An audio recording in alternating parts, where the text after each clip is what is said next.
Oh, it says we're live. I'm gonna get back to you and me. There we are. All right. Let's rock and roll, girl. All right. So you said you wanted to talk about identity? Yeah. You seem excited. Well, I want to know where you want to go with it. So part of it is me and you have been talking about identity. And then Yeah. also um in book club, so I Right. have to read the book that we're reading in book club. Like Right. most of the time I've already read it, but I also have to be reading another book for 6 months from now because that will become the book. So I'm having to double read. Okay, got it. And what I'm currently reading is Atomic Habits. Have you read it? Atomic Habits. No, but I've heard of it. Yeah, it's fantastic. And so he talks about like goals. Goals are really results. Yeah, okay. I never put that together. They're the R line. Right.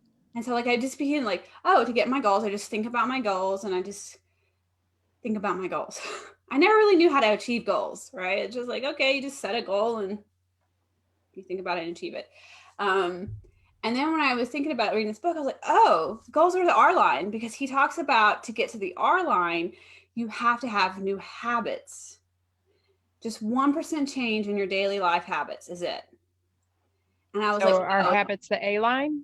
our habits are the A line. Because he said to have new habits, we have to have a new identity. We have to see ourselves as this person. And I was like, oh, that's the T line.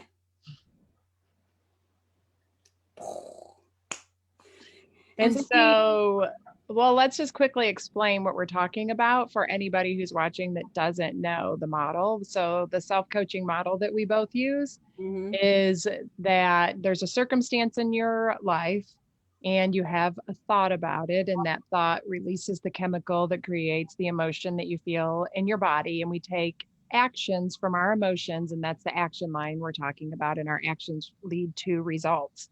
So we have tons of unintentional thoughts all day, every day, whether we realize it or not. Every feeling we feel in our body comes from a thought.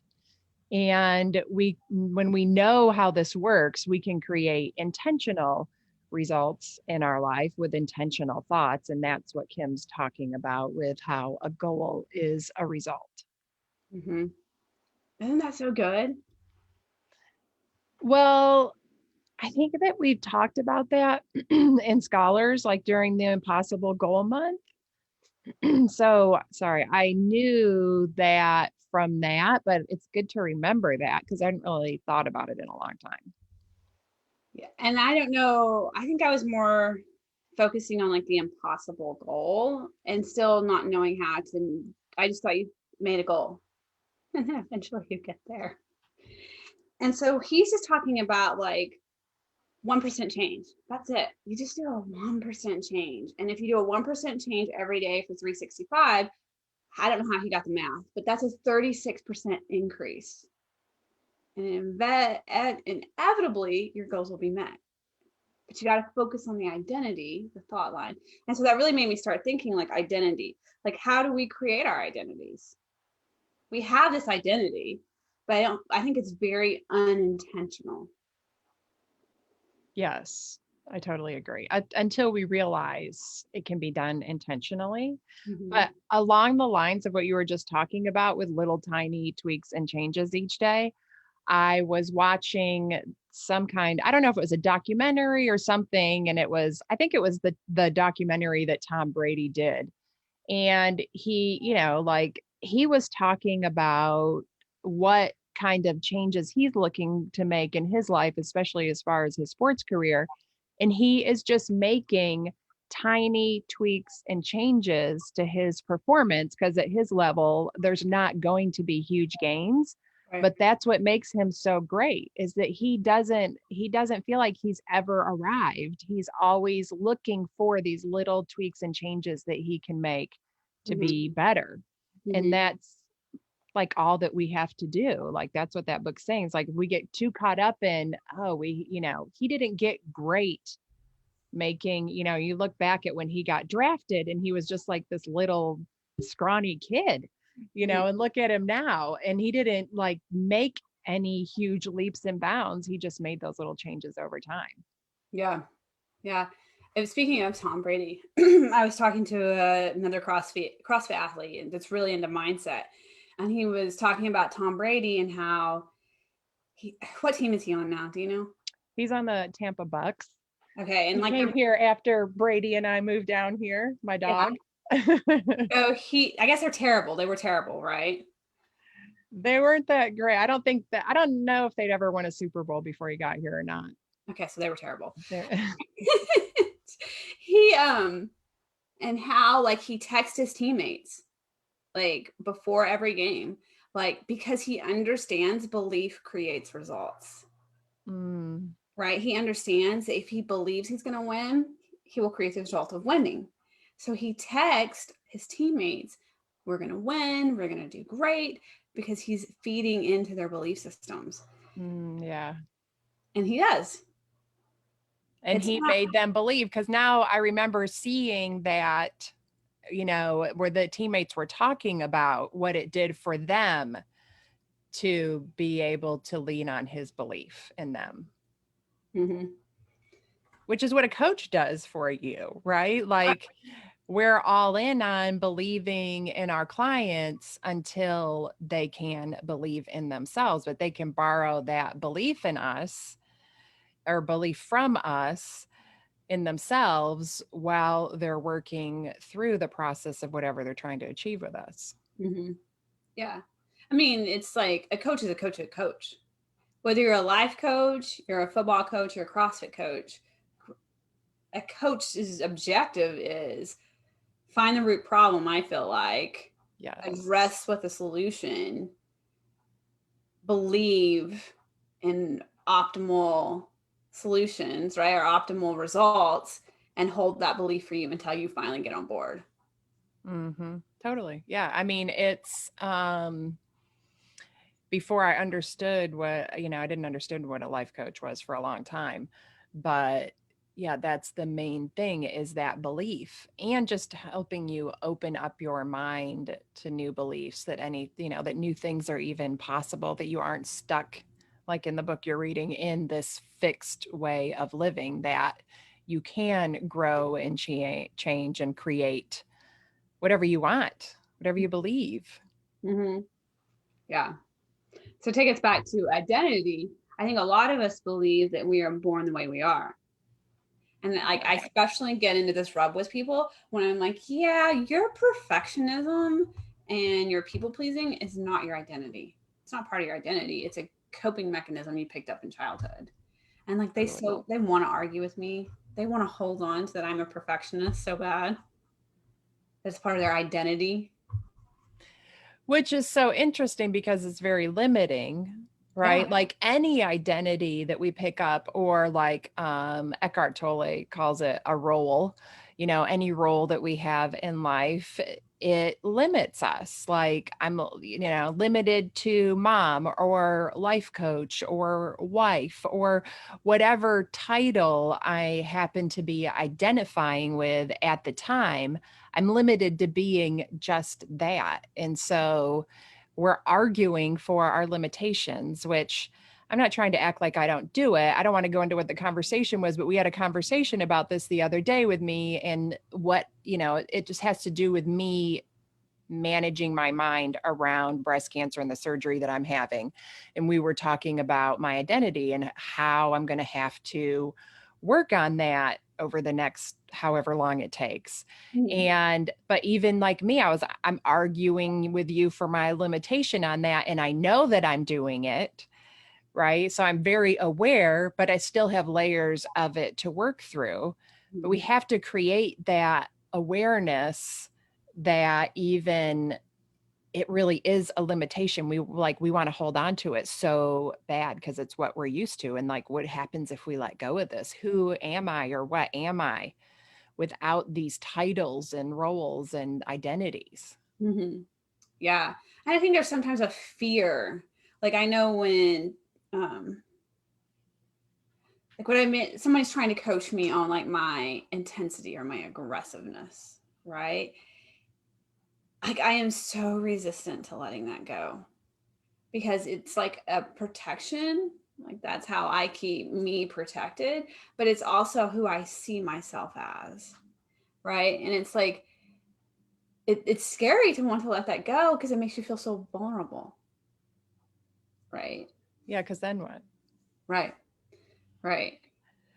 Yeah, and I mean, I was thinking about how over the last year, I've been going through this process of creating a new identity without being attached to any role or title at the same time. Like trying to work on both of those at the same time of, because before when like I went through a divorce a year ago, like that's a huge identity change. It's a whole change in your life. Like it's the same as when you go, not the same, but similar to becoming an empty nester. When your kids move out of the house, you go through this like identity crisis, but Mm-hmm. it's really an opportunity to totally expand into getting to know yourself and developing your own happiness and meeting your own needs in a way that you never really would have thought of before. Like looking for that opportunity to, okay, like who am I without being a wife or like I'm still a mom, but it's different because my daughter's older now and I have a different career. And so it's just like creating this identity to be without, but like letting it expand into is not limiting myself by any one of those things. Yeah. And I just had this thought like, why does the human brain want an identity? Kids don't have it. Yeah, we have this, I think it's safety in having categories and understanding. So if we label it and we title it or give it a role or identity, then we think that we have some control and understanding and we know what to do, right? Because Mhm. it felt very unsafe for me over the last year not to know, like, oh my gosh, who am I? What am I doing? What do I, you know what I mean? Like I'm just hanging out there in the world. Like it felt very out of place. And Mhm. so I wanted these limiting identities back just because they're comfortable and that's what I'm used to. But I think that that's the big thing. It's like just our brain always wanting to put words to things and understand and not just let them be. I got you.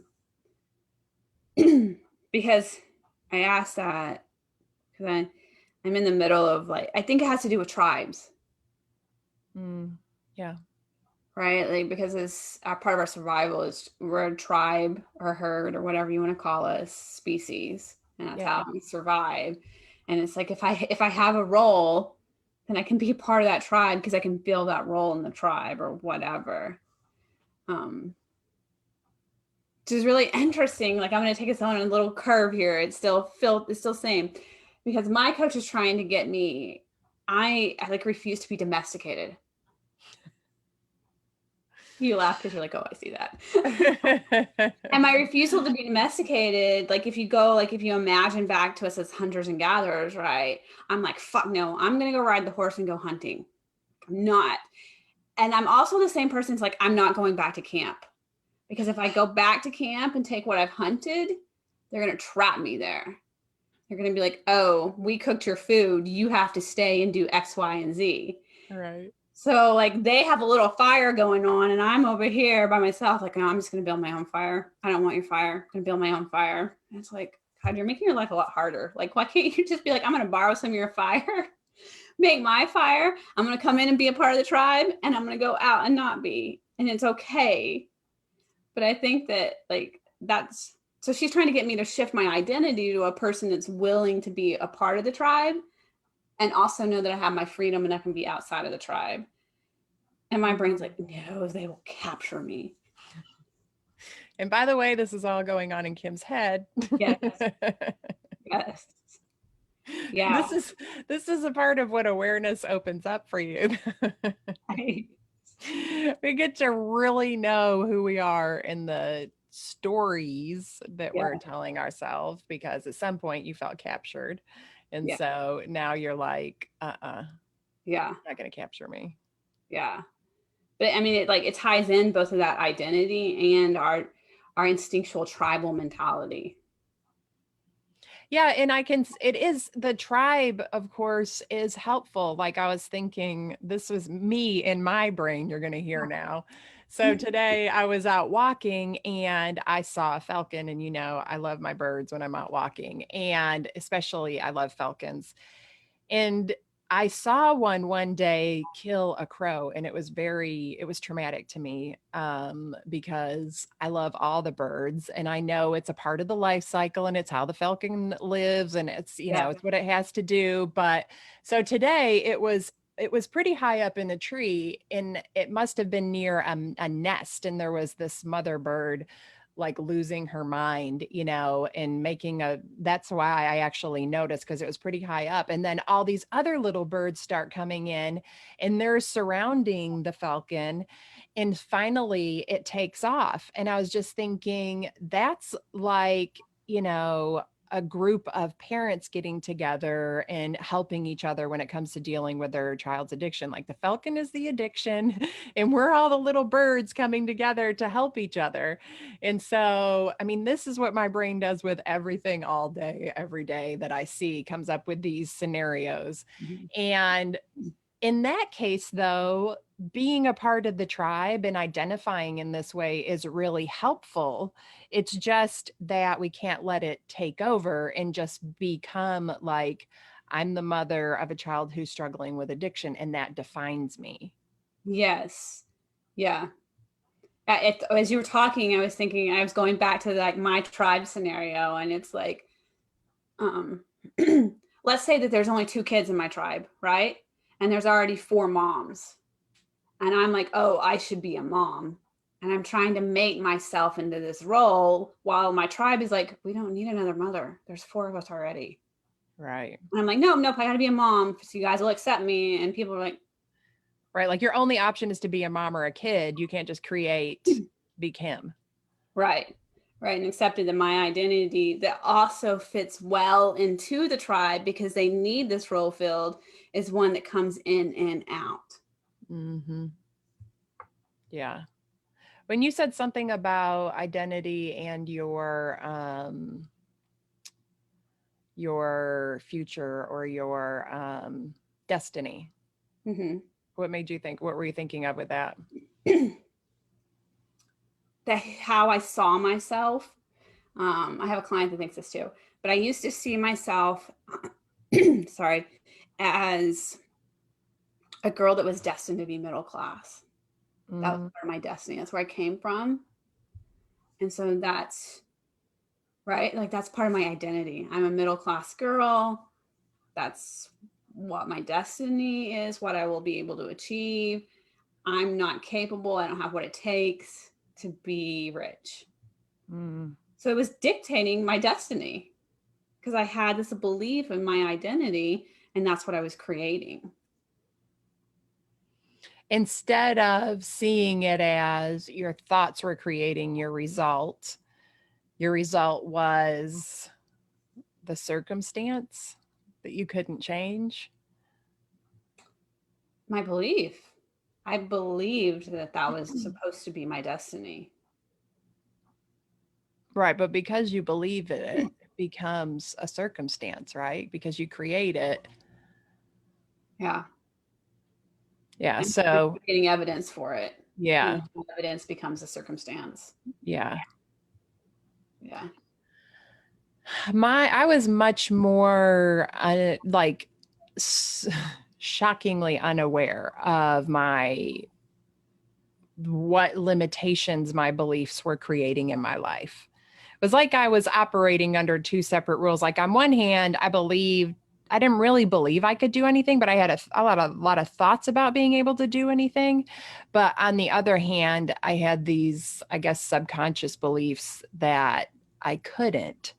or that I was limited, but I just wasn't very aware of them, which was interesting. I didn't become aware of them really until there was this time that my ex-husband and we had built this like our, affordable dream house in this gated community. And like, I just never really felt comfortable there. It was probably like, like we had reached this point of having like, all right, we had a lake, all the things like, what else are we going to buy?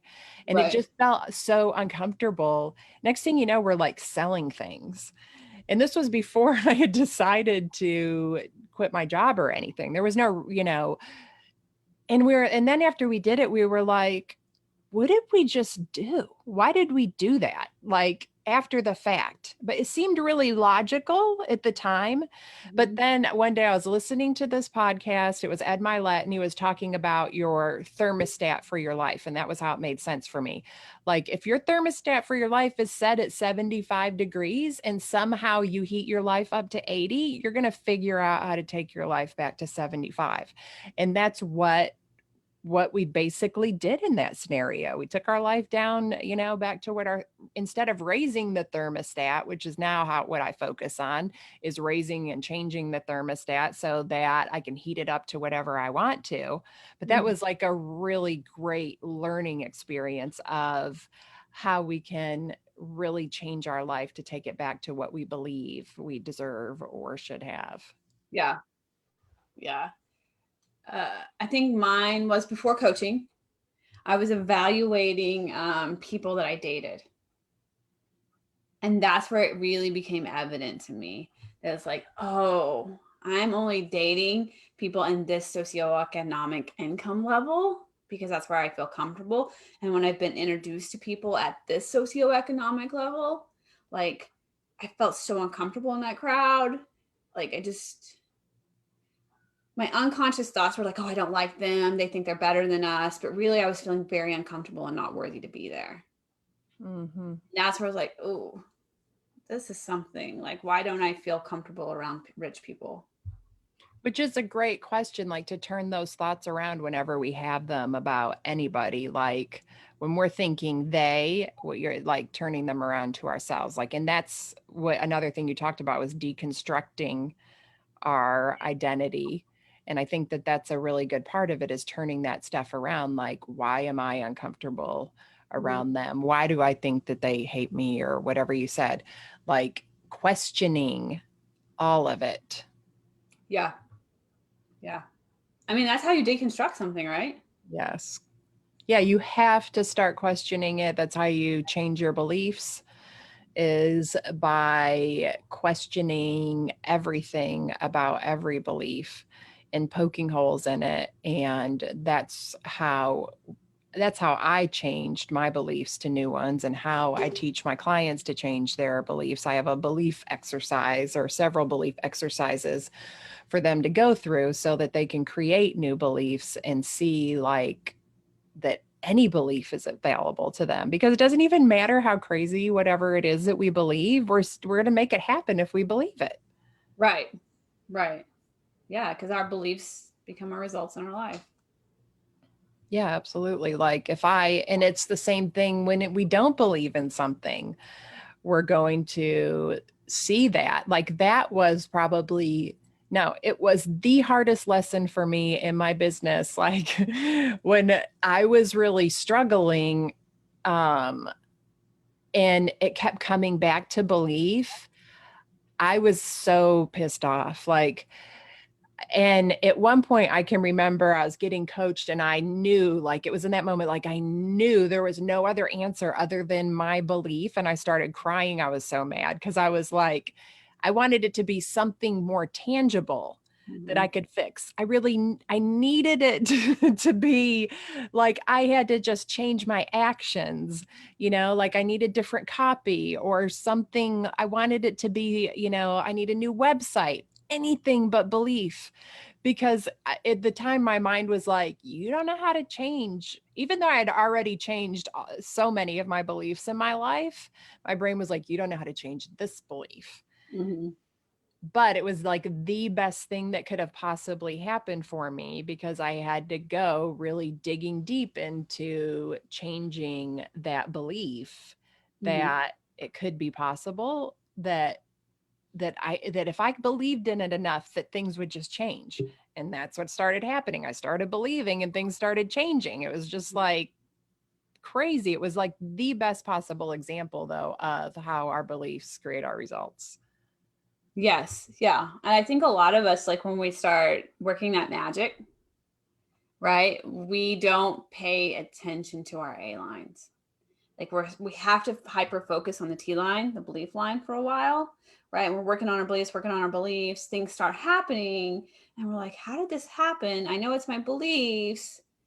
And then our brain wants to be like, oh, like you got lucky, it's magic. But we're not paying attention to the quality of our actions, because our beliefs now are consciously or subconsciously shifting the quality of our actions. Yeah, yeah. And just the energy of what we're bringing to us and what we're attracting. It's like, it's amazing to me how much people sense that. Mhm. Like, and that's what starts showing up, when you start believing, and people start showing up, you start hearing from people more, all that. It's so, but when I wasn't in belief, it was like I was just shouting into the darkness every day. Is anybody out there? Right. It's showing up and showing up. But yeah, that was the only thing that really changed, was my belief. But then I could slowly start to see how my presence changed as my belief changed, and my what I was sharing changed. I was able to articulate everything better, because my mind wasn't, it still does try to tell me I don't know what I'm talking about, but I can, shut it up a lot faster. It's not that constant nagging in everything I'm doing like it used to be. Yeah. Yeah. And I just recently, like in the last couple weeks, hit that new level, right? Mhm. So before there was like a ton, like I'm an action machine. So there was like a ton of action. Um, and I was looking for the action to provide evidence for the beliefs, and it wasn't working, Yes. right? Yes. But um, and so when I finally I've spent some time working on self-confidence, and I was able to shift some into that self-confidence. And my coaches always tell me that I am too self-aware for my own good. And then I saw that I started showing up in my CrossFit women's group. And like I saw how I enjoy the emotions, like when I would answer their questions. And I was like, oh, these are my people. And now I just like show up in that group every day. Like, so it's that group has 23,000 women in it. And I'm like, okay, but I'm the boss. Let's go, ladies. This is my group. I'm gonna tell y'all what to do. You all are gonna do it. That's funny. Like I can step into my CrossFit coach, just very confident, right? Like I know my shit. And I also get to pull in my life coach. And so it's just like, oh, and I can see my quality and my actions are so much more valuable. Yeah. Yeah. So you can definitely borrow, but I guess that's one area that identities can be helpful. Like we can use them to our advantage. Like you're saying, you borrow from that CrossFit coach identity. Mhm. And I've had to do that at different times. Like I had to borrow from my identity of who I was as a controller and an accounting manager, and bring that part of me that knew I was successful at that to this business also, to help build that belief in myself. Mhm. So, I mean, identities can be helpful, and roles and titles. The it's what we do with them that determines the results that we create, and what actions we take with them, what we think about them, whether we use them to define us or not, or we just use them as leverage. Right. Right. Yeah. And like that's where I was going to, is like how your identity creates your destiny. Like just being conscious and aware of all your identities and choosing what serves you, and being willing to let go of which identities don't serve you. Um, And where I really came to on that question was like, I am choosing an identity of a very successful business owner, a multi-million dollar coach. That will become my destiny. Yeah, it's true. Like whatever you believe is what you create. Like whether you think you can or you can't, you're right. Yeah. Yeah. I got to get a new thing for my camera because it's on my monitor and it's just moving. Every time I move, it moves. I got to figure something else out. But I think that focusing on deconstructing our identity is something that really serves us, and it just really can open up all of the possibilities. And really, I think it was surprising to me how I really didn't know myself and how these roles had actually kept me from knowing myself. And so questioning them and changing them and trying to figure out, it really helped me get to know myself. It was just like one more way to get to know myself and what I needed and what I was trying to fulfill outside of me and figure out how to do it for myself. And I think that's the key. When you're willing to take that journey, you will create different results in your life. Because I see with some of my clients that are at the beginning of their coaching journey, they're not even aware that their identity is driving this, but they want different results. So they're just wanting action lines. Help me stay who I am, but get different results, right? And when I'm pushing back and like, no, like we got to make peace with this version, the past version of you, to shift the current identity of you. So I think like step one, if you guys are like, okay, how do I do this? Step one is you've got to recognize that your identity is not genetic. That's something unchangeable. By the way, epigenetics is proving that genetics are changeable. So it's not stone, right? That it's something very fluid. Step two is you have to be willing to start to deconstruct it. Just ask, does this serve? Does this not serve? You know, why am I holding on to this? How is it benefiting me? Why am I willing to let go of it? And then step three, after questioning these things, is start to be intentional. Well, who do I want to be? What results do I want? What type of people have these results? Who are they? And then practicing being them. Yeah, like being the CEO of every area of your life. Like if I want to own my, like, how do I show up as $1 million coach? How do I, show up as somebody who already has the fitness goals that I want, or somebody who, has beat breast cancer? Mm-hmm. Like all of those things, or the mother of a child who's struggling with addiction, who's really happy and has a fulfilling life. How do I do those things? Like that's what I'm focused on creating every day, like, and asking those questions. And that's why you and I have the conversations that we have at least once a week, sometimes more, about like we are both very invested in changing and letting go of anything that limits us. Yeah. Because we're all in. Yeah. When you're all in, you're willing to like let go. Yeah, because I see and you see that there is really no benefit to this security blanket that we've been holding on to our whole lives, is really not been security. It has just been this false thing that's held us back. Yeah. And really the security is just literally we just believe in it and it's, yeah, we're secure. That's it. Yep. Yep. Yep. Having our own back. Yeah. Well, this was a really good subject. I liked it because I think that it's something that we don't always we see like our conditioning is that roles are secure and they provide us happiness and fulfillment and all these other things, when actually they could be the thing keeping us from all of that happiness and fulfillment and all the things that we're looking for. Yeah. So question that. Yeah. I mean, I think it's just like uh let's call the truth the truth. like you wanting to hold on to your roles is you wanting security and not having to stretch. Yeah, and there's no security. Like, think about a job like that or your career. How, like, you can be laid off, especially now, the way that, like, at any time. And then what? Then who are you? Then Right. what are you left with? You're left there sitting with feeling like a loser because you got laid off, even though you're not a loser for being laid off, but most people feel that way. Mhm. And you're left with contending with yourself then. I'd rather contend with myself on a daily basis.